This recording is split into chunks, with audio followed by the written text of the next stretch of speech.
তুমি যতটুকু ভাবছো জীবন তার থেকেও সহজ।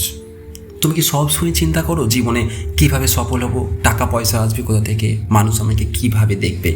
ভাই, জীবন আসলে এত কঠিন না যতটা তুমি ভাবছো। আল্লাহ বলেছেন নিশ্চয়ই প্রতিটি কষ্টের সাথে রয়েছে সহজ একটা উপায়। আজ বলবো কেন জীবনের সহজ আর তুমি নিজেকে এটাকে কঠিন বানিয়েও কেন ফেলেছো। তুমি ভবিষ্যতের জন্য বেশি টেনশন করছো। একটা কথা ভাবো, তুমি কি 1 মাস পর কি খাবে সেটা নিয়ে চিন্তা করো না, কারণ তুমি জানো খাবার মিলবেই। তাহলে এত জীবন নিয়ে এত টেনশন কেন?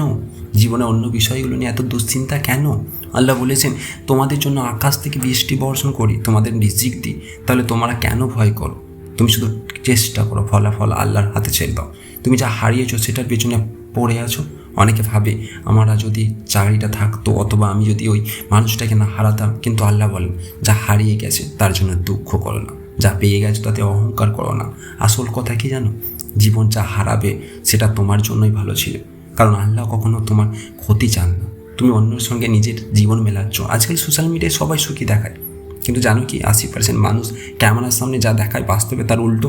ইসলাম বলে কি তোমরা একে অপরের রিজিক থেকে ঈর্ষা করো না, তুমি আল্লাহর দেওয়া নিয়ামতকে উপভোগ করো, দেখবে জীবনে অনেক সহজ লাগবে। তাহলে এবার কি করবে? চিন্তা কমাবে নাকি অকারণে দুশ্চিন্তায় জীবন কাটাবে? কমেন্টে জানাও।